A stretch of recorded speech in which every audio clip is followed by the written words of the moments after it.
Hi guys, thanks for tuning in to Long Island Wargaming. This is Nick and a Mordheim Tactics video. This one was actually recorded earlier in the day since I found myself with a lot of downtime, and you will see why in just a moment. But this is going to be a video on having fun while playing Mordheim, but also campaigns and victory conditions and just kind of a ramble on campaigns in general. So hope you guys enjoy, and let's jump on in.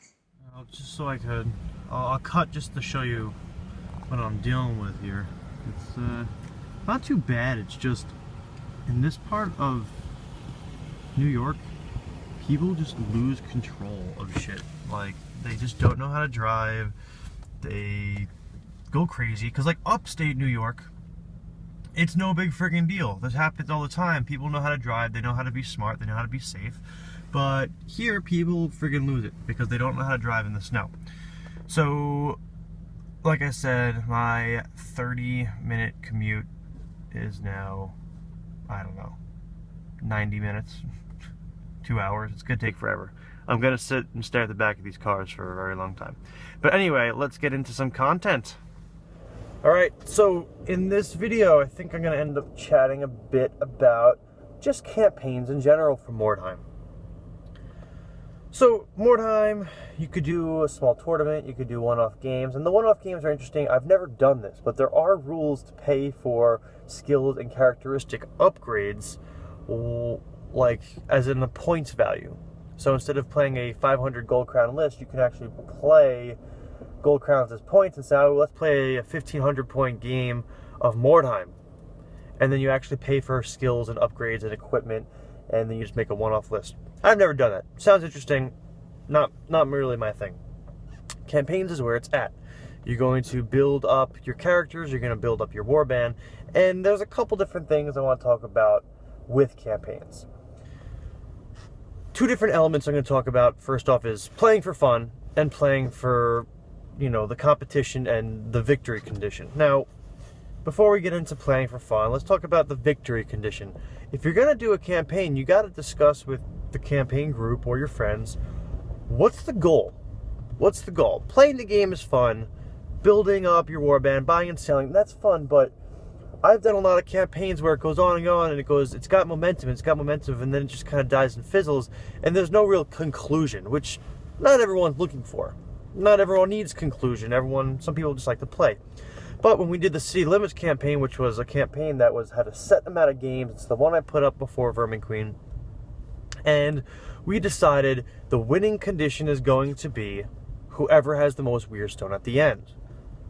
Which is a pretty interesting win condition, because it forces you to play with your economy, when to buy and sell Weirdstone and gold crowns and stuff, and you have to hoard a little bit, which means you're not always building up your revenue and bringing in as much money as you can, which makes it a unique type of scenario and campaign. So that's one victory condition that I've done. Now, if you're doing a more open-ended campaign, you might say, well, you know what, we'll play X amount of games, and then we'll play a couple more if we don't have a deciding victory. If you need a winning warband, not everyone's going to need a winning warband, but another characteristic that you can use is warband rating. You could say, listen, once somebody gets up to a warband rating of 250, that's it, we're done. We got a winner. And that's interesting because people get up there, then their 30-point experience warband member dies, and then they're down. You just gotta gradually build up, and you know, you can set up a certain amount of warband rating to fix, you know, where it is that you win, which might not necessarily be balanced, because some warbands can have up to 20 guys, and you know, that alone, 20 times 5 for each guy is, you know, 100. So is that fair for the warbands that can only get 12 warband members? You know, their base starts lower. I don't know. It's a bit, you know, ambiguous, so you got to figure out what characteristic is going to work best. Another win condition might just be, I don't know, the person that has, once their leader gets to, you know, 50 experience, first warband that has a leader at 50 experience wins. I don't know. So you got to kind of define, if you find necessary, define what the victory condition is. Now, you don't have to have one. So I've done ones that They go on and on and on until people get bored, or it becomes lame, or one warband becomes too powerful. Once you start getting into souped up henchmen and warbands that have what are they called? They're not relics, the mystery items that you can find. Enchanted, I forget what they're called offhand, but there's 6 in the main rulebook, and then there's 6 for each different expansion. So it gets a little cheesy. Like one of my dwarf warbands way back when, the one that I used for a very long time, my leader ended up with like the super armor, where it's like it counts as Gromrel armor, so he's got a 4-up. He can move through walls, and then he's immune to spells. So he's just decked out. Dwarves, on top of that, you give them a shield. So here they are, he's running around with a 3+ armor save and running through walls and stuff.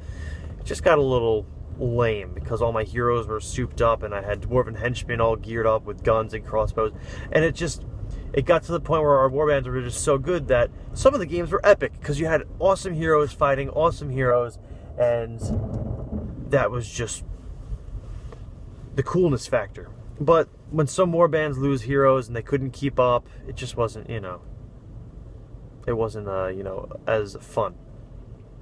If you work with warband rating, another way could be you need to get a certain amount of a lead on your opponent, which might be a funky way to play it out, but you want to be able to get 100 warband rating ahead, maybe. I don't know. But with warbands that are just, for campaigns, just open-ended, just keep playing until you get bored. Or create some story elements or whatever. So another important thing to discuss with your competitive campaigns is it everybody playing at once? When we play our campaign games, I've got 5 people playing in one game. Where in some campaigns you might have, you might have 10 players. So each round is 5 games, one person versus one person, one-off matches. If that's the case, then everyone should be doing the same scenario to keep it somewhat fair, because this game already has tons of randomness, tons of variables that don't always make it fair or balanced. That's why you gotta always go back to have fun with it. But if that's the case, you want to make sure that everyone's doing the same scenario, but you also have somewhat balanced tables. I don't like doing that because we want to play all of our games at once, and it's just better to get all the terrain on one battlefield. It looks so much better that way. The games are so much more interesting. So we just get as many people on the battlefield at once. Sometimes it drags the games out, but it is still pretty fun having 5 people running, 5 different warbands running around and fighting on the board. So if you're going to be doing scenarios over a fixed amount of games, make sure you know what scenarios it's going to be, and you're not just kind of making it up as you go. So in City of Limits, I played my Skaven in that campaign, but I preset all the scenarios that we were doing, and I made them pretty simple, where it's just, brawls and treasure hunts up front, and then like monster hunt at the end, and more difficult scenarios that aren't as easy for warbands that are well under 100 warband rating. So there's lots to the campaign. So figure out how you want to do your campaign, have fun with it, figure out if you need an ending or if you don't need an ending. You could do a story campaign that's GM'd. I have a blast GMing because that means I get to, make the game just that much more interesting. And so far, none of the players have had any protest to it, because you could add those funky variables that make it more of a role-playing game and more, randomness, and, oh my gosh, this guy pops out from a building, and somebody is mediating it and making it fair. So going to the first thing I said, having fun with it. This game has so much randomness. You want to make sure you're going into it having fun. If that's your mentality and you can do it, try. You can't always do it. Some people are in it to win it at all costs, and in which case they're going to abuse rules and try to find loopholes. If you have a player like that in your gaming group, figure out how you want to deal with it, because you got to figure out if you're going to stick to the book or have fun with it. And when I say have fun with it, with rules too. So we've had some very tight campaigns where we kind of stick to the rules, but sometimes the rules don't always accommodate multiple player games, and weird scenarios where, you got maybe an ogre trying to fit in a tight space under a bridge, and everyone agrees, you know what, he's just going to knock the bridge down and that's the end of it, and we'll go with it. And if everyone's happy, that's great. We have a super interactive game where we got, I had a game where a Minotaur, he didn't fit under the bridge, and everyone's, you know, like, you know what, that's fine. We'll have him knock the bridge down. It didn't affect anything too, you know, it's not like an entire warband was on there and everyone was falling down, but, you know, it affected the game just slightly enough to make it that much more interesting, and everyone had fun with it.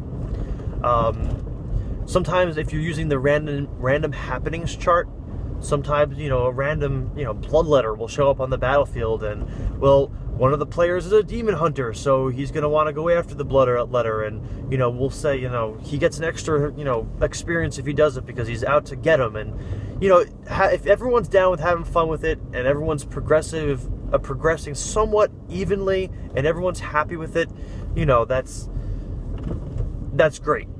And, you know, sometimes it will end up working in your favor, where, you know, I've had a hero that died permanently, and everyone was so sad to see him die. Even though they wanted him to die, they said, you know what, let's not have him die, let's have him roll up multiple injuries instead. Hey, everyone had fun, it was great. So make sure you're having fun, but if you're doing a competitive play, make sure you're having fun with it, but have more defined rules for your campaign. So hopefully you've enjoyed me babbling about Mordheim, and I've just passed, you know, about 10 minutes of my ride, which really doesn't put too much of a dent in it because I've really gotten nowhere. But thanks for listening, and I'll see you in the next Mordheim Tactics. Peace out, everybody.